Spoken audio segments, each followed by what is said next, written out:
So hi, I'm Mr. Kimimoto. Okay, so what we're going to do is we are going to convert this junk electric fan converted to a DC fan. So what do we need? We need is this junk electric fan. So we remove the coil and the rotor, and we just uh, keep the stator, and of course this oscillating function of the electric fan. Okay, so they are all intact, the wires are intact. So what do we need? First, we need to purchase a DC motor. So this DC motor will be placed inside the stator of the old electric fan for it to hold in place. Okay, so what are the advantage of a DC motor is that we don't need capacitor for it to function. Okay, all we need to do is to know the polarity, where do we put the positive or the negative, so that we have a desired movement of the DC motor. So a reverse polarity will have also a reverse rotation of the motor. A correct polarity will have our desired rotation of our motor. Okay, so that's the difference between an AC motor for a DC motor. And we need alligator clips. Okay, so this is worth around 10 pesos each or less. And screwdriver, we need a screwdrivers. So I have here sets of screwdrivers depending on the size of the head of the screw. We have here pliers, cutting pliers, and a plier, a combination plier, and a long nose plier. Okay, so it's a little bit bent, used for picking up screws, fallen screws. And lastly, we would have our soldering iron together with a soldering stand and our solder. Okay, sometimes we call this soldering lead.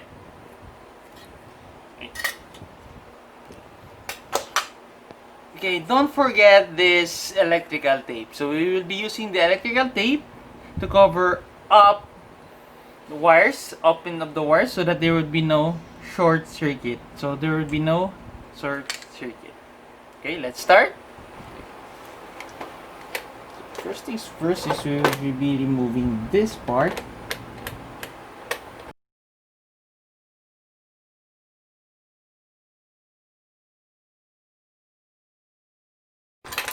And remember to remove this lock, and we'll just put it back again. So this will hold our propeller. Okay, so remove it.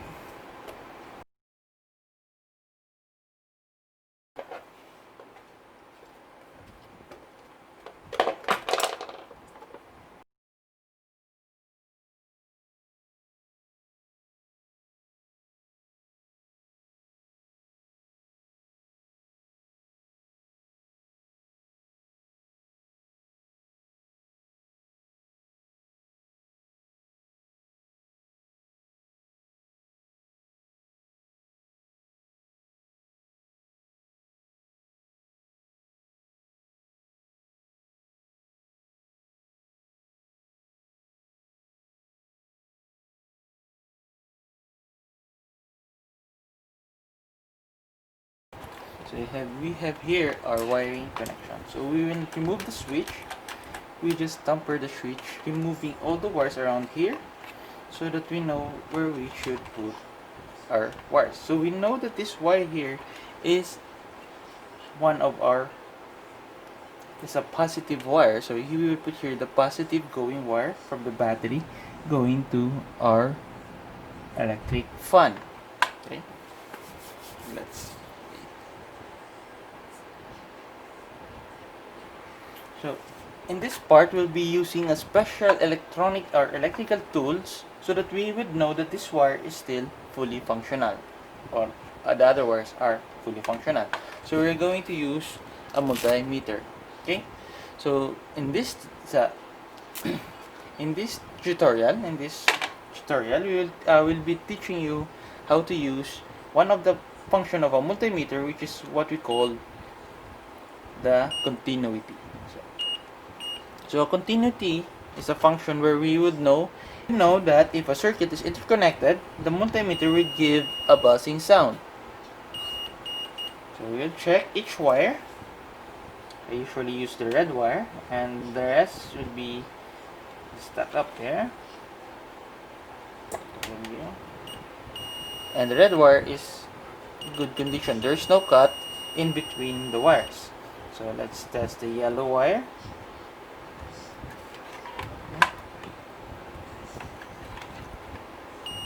So the yellow wire is also good. The white wire is also in a good condition. Okay. And our gray wire, the gray wire is connected to our plug. So we'll test the gray wire if it's okay. Where is the gray wire here?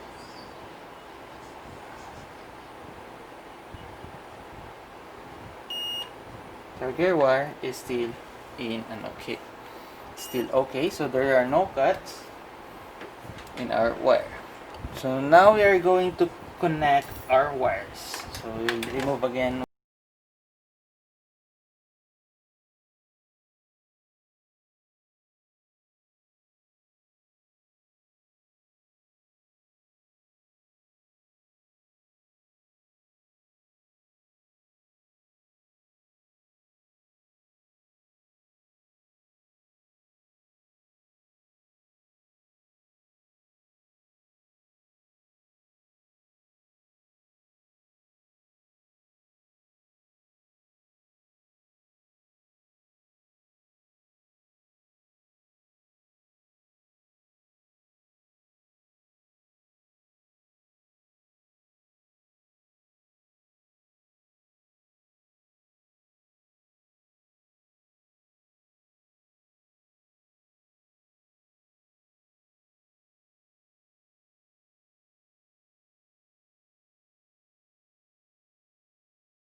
So now the trickiest part is how would we control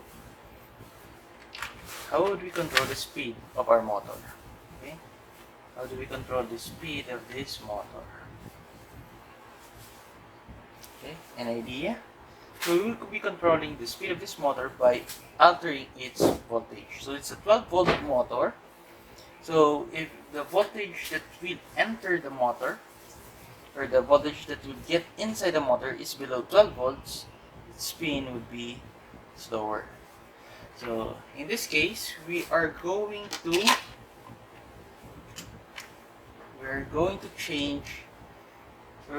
place an electronic component that will be in series with our load, which is the motor.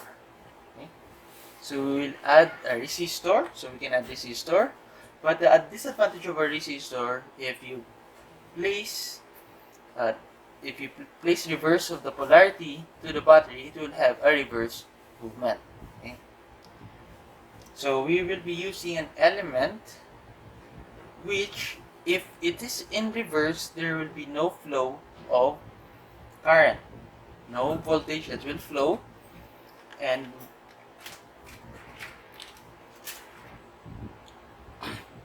okay, so now we are going to test where is the power 1, because this is a rotary switch. Now technically it plays in 0, so you'll move it from 3, 2, and 1. So place the probe in here. So if it starts to sound, this is number 3. Okay, it's number 1 and number 3. Okay, let's look. Number 3. Number 3. Okay.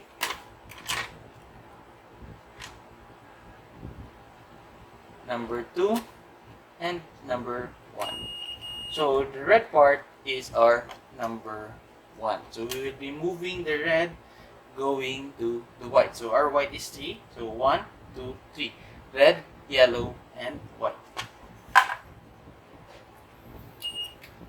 So the element that we are going to place is what we call a diode. So a diode, if it is a reverse bias, there would be no flow of current. If it's a forward bias, there is a flow of current. And a diode consumes 0.7 volts. So to our number 1, we have two diodes in series. So 0.7 plus 0.7 will have a 1.4 volts loss. So 12 minus 1.4, so we would have 10.6, if I'm not right. Okay? If I'm not wrong, then I am right. So 10.4 volts that will go to our motor would have a very slow movement or slow rotation of our propeller. So if it's one diode, we just have 11.3 volts, so it's a little faster. And if there's no diode, it's direct from the battery, we'd have a very fast spin of our motor. Okay. So let's see if it's already hot.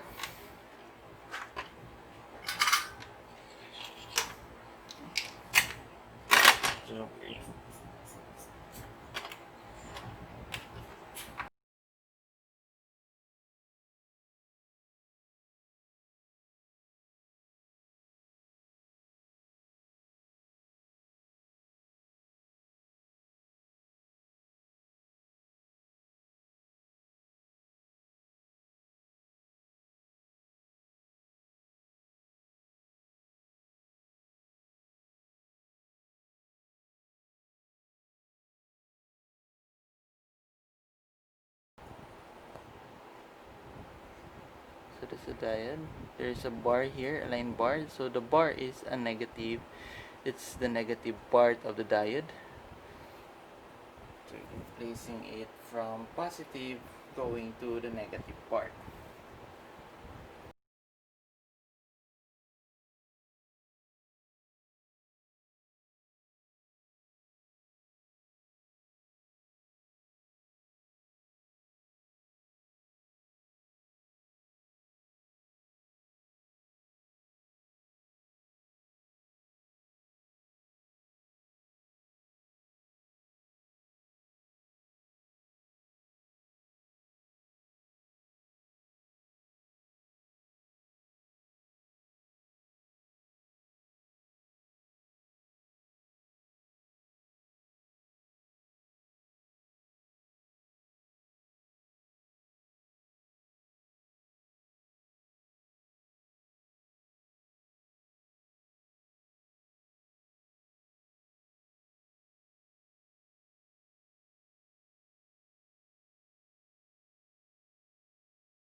short, so we'll just cut this out.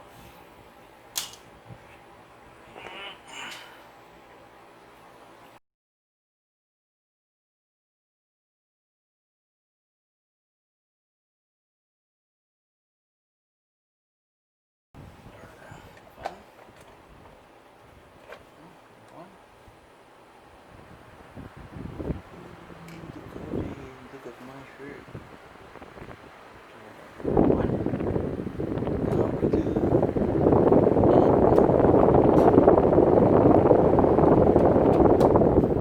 Thanks for watching.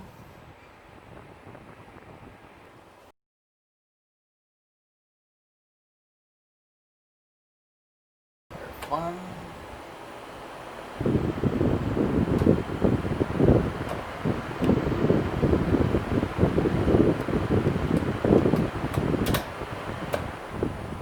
So our number 1, number 2, number 3.